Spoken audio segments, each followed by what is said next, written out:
Commissioner Gordon, Bane has escaped.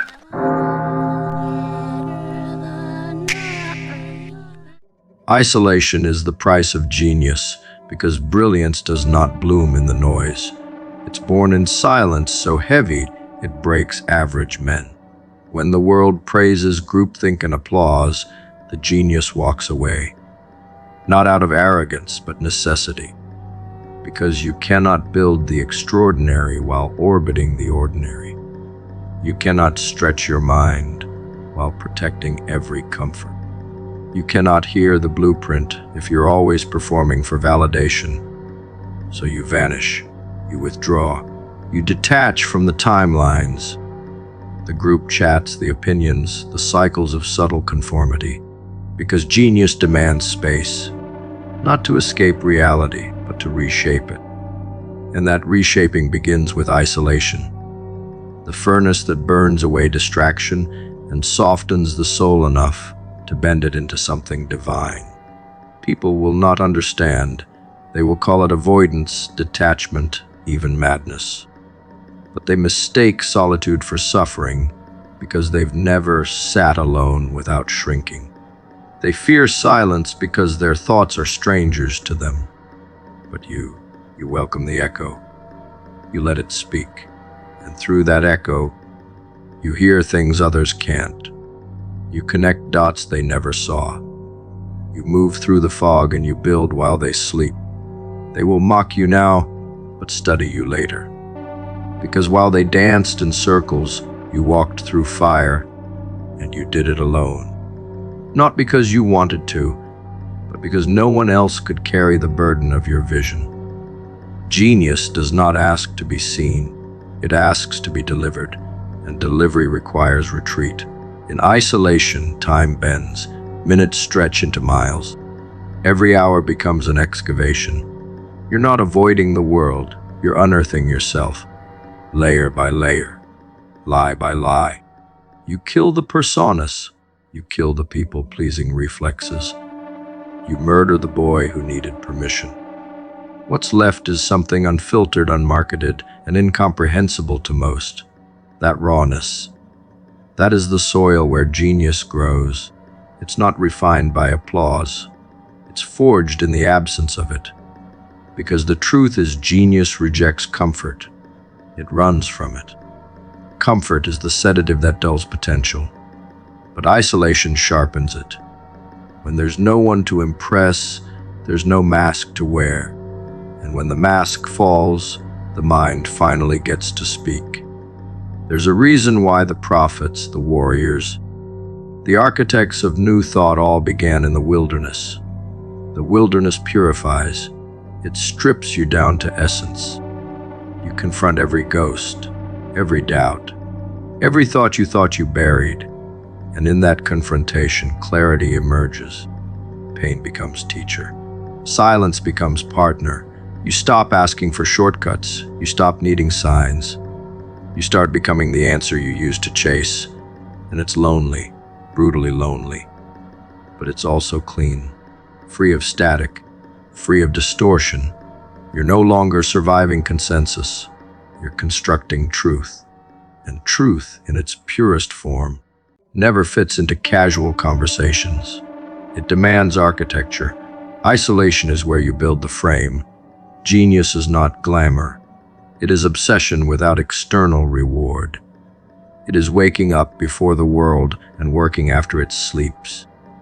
It is studying when no one's clapping, building when no one's noticing, and refining when no one's asking. Most people want greatness with community. They want evolution without ego death. But genius requires solitude because it has no interest in negotiation. You don't get to carry everyone with you. You don't get to explain every move. You act, you execute, and the world watches in hindsight. By then, your name is inked into stone, and they wonder how you did it. The answer is always the same. You disappeared. Isolation becomes the lab where your madness finds method. The genius learns to organize chaos, not by avoiding it, but by dissecting it without distraction. You go to war with your inconsistencies. You audit your instincts. You rewire your impulses. Most men will never understand that kind of silence because their lives are filled with noise that keeps them numb. But the genius invites the numbness to wear off, and when it does, every nerve returns, every failure remembered, every betrayal reviewed, and still you sit and you build. That is the cost. You don't get applause in the lab. You get results, quiet ones, and those results are what later rewrite history. Solitude is not suffering when it is chosen. It is sanctuary. You are not hiding, you are breeding clarity. You are removing interference. You are exiling mediocrity. Every conversation not had, every party not attended, every trend not followed, these are not sacrifices, they are investments. You are investing in depth over density, in mastery over momentum. You're not fast, you're inevitable. That's what isolation gives you, inevitability. You're not reacting to life, you're designing it, and no one can take that from you, because you didn't borrow your progress. You bled for it in silence. The genius doesn't seek isolation to be distant. He seeks it to be accurate. Accuracy in action, accuracy in thought, precision in movement. That can only happen when the signal is clean, when the voice inside you is louder than the ones outside. And to reach that point, you have to strip everything non-essential, even people, even praise, even parts of yourself you once called personality, because evolution is not always additive. Often it is subtractive. Genius is what's left when everything false burns away. And the fire, it lives in your isolation.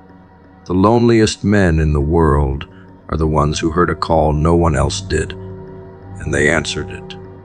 Not with words, but with withdrawal. They stepped back from the crowd to design something the crowd could not imagine, and they paid for that decision. With silence, with misunderstanding, with moments of doubt so loud it shook the soul. But they kept going, because genius does not ask for comfort. It asks for commitment.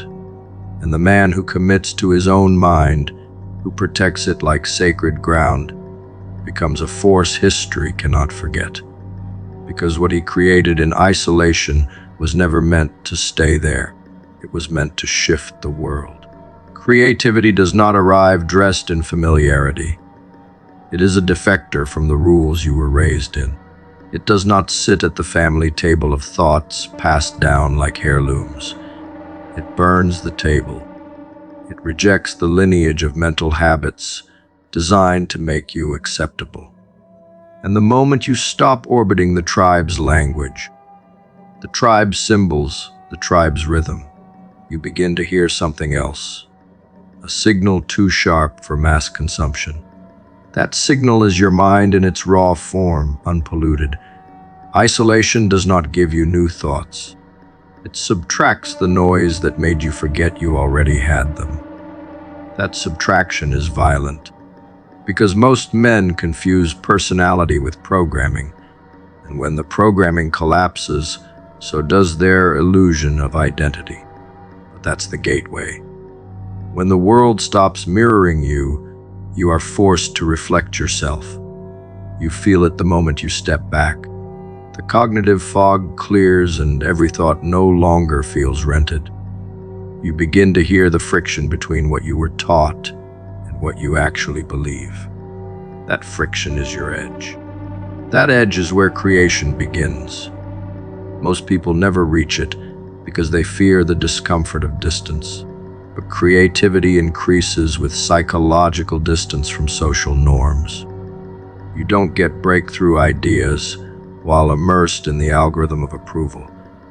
You get them when the algorithm is offline, when your nervous system stops flinching at disapproval. That's where originality lies, not in newness, but in authenticity unfiltered, and the path to authenticity. Isolation with purpose. Every social system leaves residue on the mind, even the well-meaning ones. Every expectation, every label, every glance trains you to build a version of yourself that's digestible. But when you isolate, when you disappear with discipline, those fragments begin to melt. What's left is dangerous because it no longer fits the mold. And because it no longer fits, it can no longer be easily categorized or praised. That's why creativity and loneliness walk together, not because people hate you, but because your distance makes their mirror irrelevant.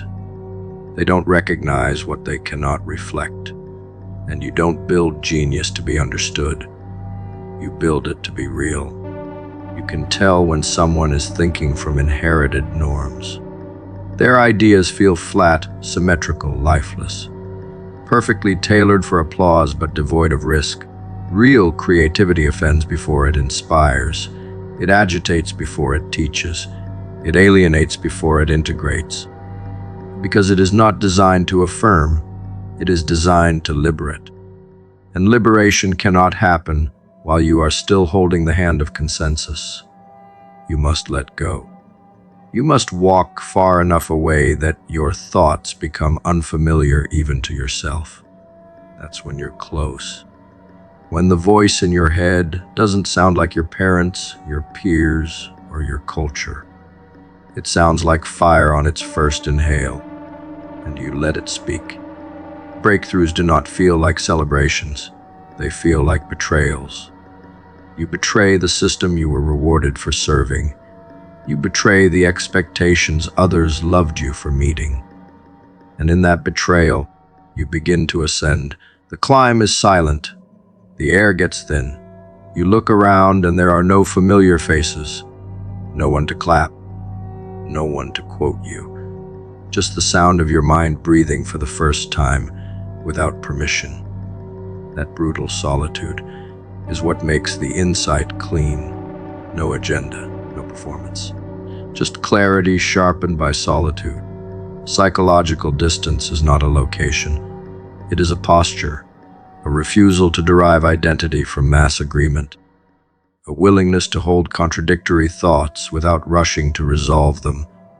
That's what fuels creative insight, not comfort. You hold the tension. You let it pull. You don't collapse into easy answers. You let the unknown stretch you until your nervous system stops protesting. That process doesn't produce tweets. It produces tectonic shifts in thought, and the price of those shifts is loneliness. Because most people don't want shifts. They want affirmation in new packaging. But you weren't built to affirm, you were built to append. When you stop needing reflection, you begin building foundations. Every truly creative mind was once called broken, misfit, rogue. These are just translations of a deeper truth. They moved too far, too fast for others to relate. That speed was never ego. It was survival. Because to remain in proximity to the norm was to suffocate. So they left. They walked the quiet path. And that walk cost them companionship, understanding, sometimes even love. But it gave them mastery. And that mastery gave them the ability to see, to design what had never been seen. Not for fame, for alignment. People wonder why their best ideas arrive in the shower, in sleep, in walks alone. It's not magic, it's removal. Creativity is what remains when you are not trying to belong. It thrives in the empty space where performative thought used to live. In that space, it does not feel safe, it feels alien. But the alien is not your enemy, it is the frontier. You must walk to that edge repeatedly until your nervous system stops interpreting originality as danger. That's when the creativity begins to bloom not as a spark, but as a state. To detach from social norms is not rebellion. It is return. Return to your original signal before it was shaped by survival. You are not here to be accepted.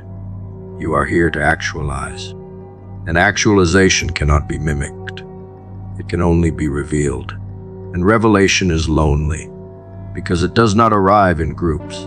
It arrives in caves, in silence, in misalignment so deep it becomes prophecy.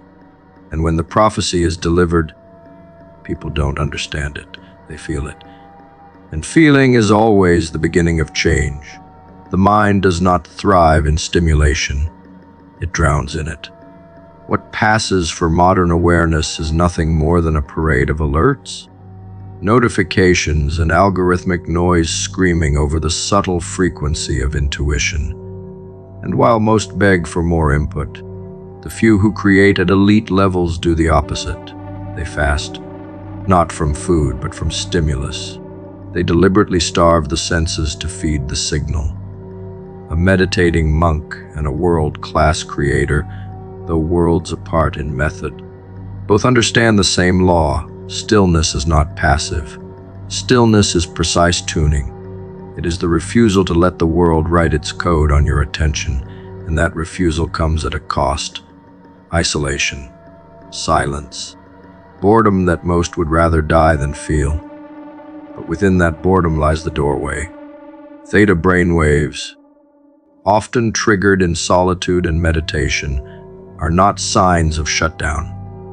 They're the brain slipping beneath the surface into depth, into imagination, into the realm where the subconscious begins to speak in patterns instead of panic. The monk uses the breath. The creator uses the blank canvas. Both are listening for the same thing, the moment the world fades and the signal takes shape. This state cannot be accessed through chaos.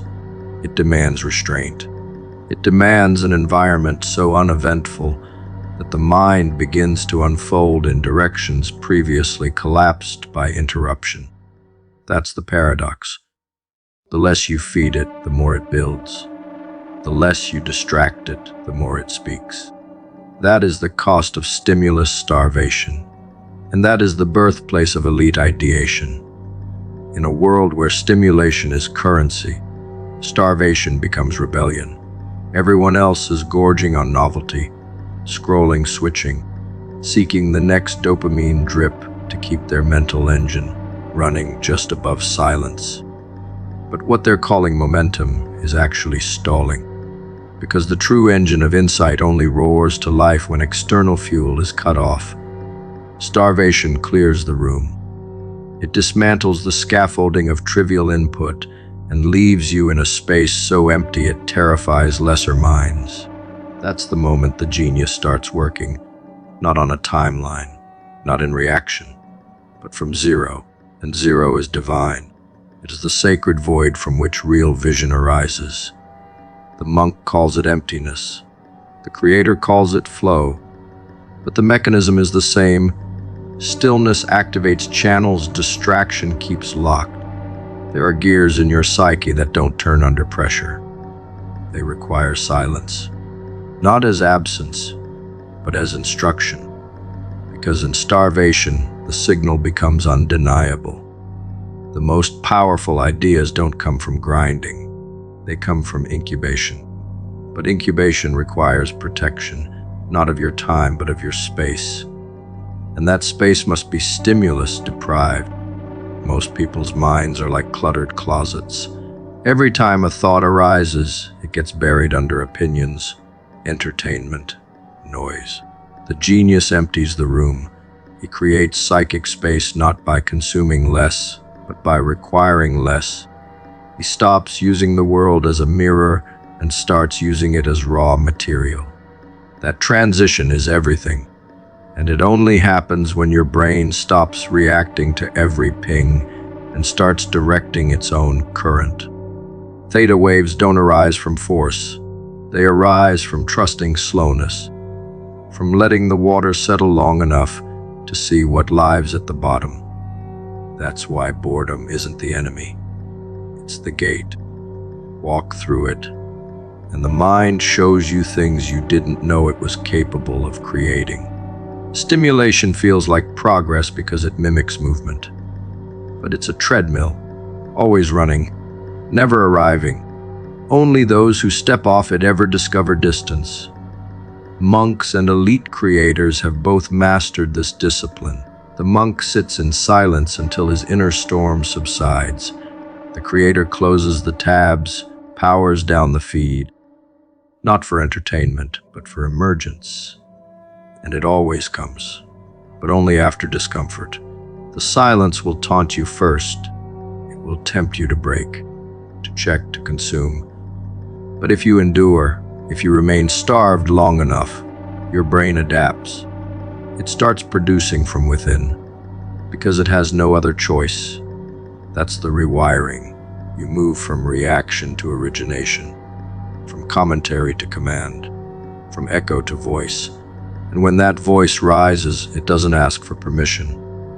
It speaks in full paragraphs, in new visions, in frameworks that make the world flinch. The average person fears silence because they don't know what they'll hear. But the genius invites it, not as a comfort, but as a confrontation. In stimulus starvation, the only thing left to face is yourself. Every echo of doubt, every borrowed belief, every memory you thought you buried, it all returns. And it overwhelms most.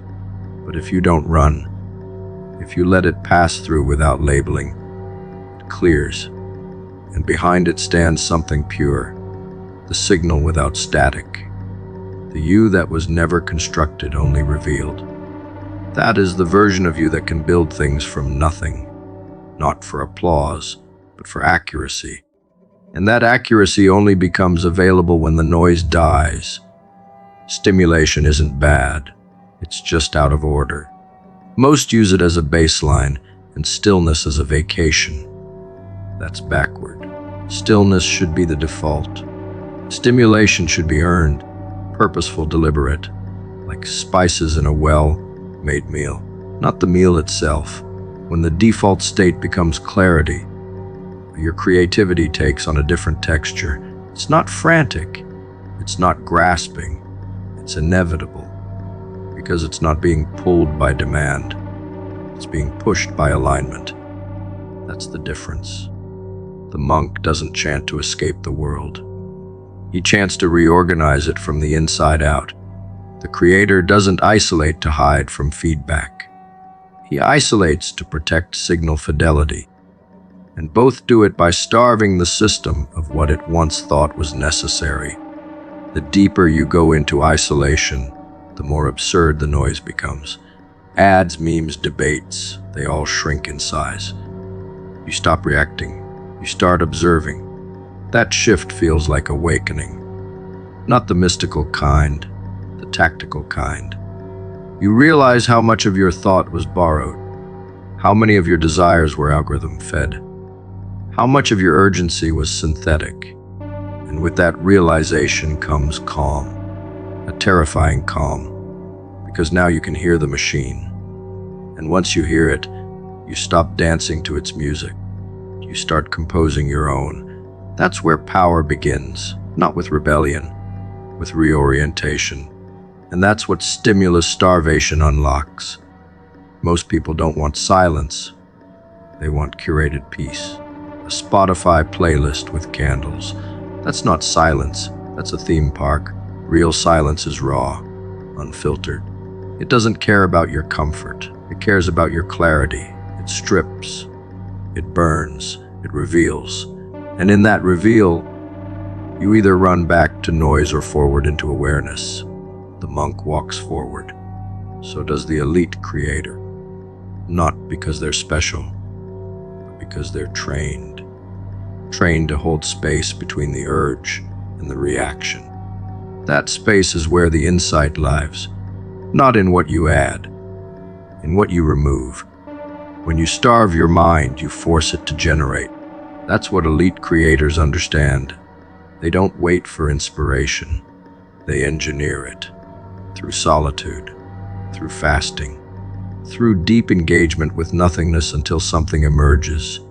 That something often changes industries, shifts paradigms, rewrites rules, but it was born in deprivation. And deprivation only becomes fuel when you stop confusing comfort with clarity. The monk doesn't meditate to feel better. He meditates to see. The creator doesn't isolate to escape. He isolates to synthesize. The common thread between them is not technique. It's courage. Courage to sit in emptiness until the mind begins to build. Meditating monks and elite creators both live on the edge of discomfort, because that edge is where signal breaks free. They don't chase input, they refine output. And that refinement requires fasting from everything the average person thinks they need to think clearly, because clarity has never required more. It has only ever required less. And the fewer the inputs, the louder the truth. The mind expands when external input shrinks. That's not just philosophy, that's neurobiology. That's spiritual warfare. And that's the cost of stimulus starvation. Pay it, and the world stops feeling like noise. It becomes a canvas.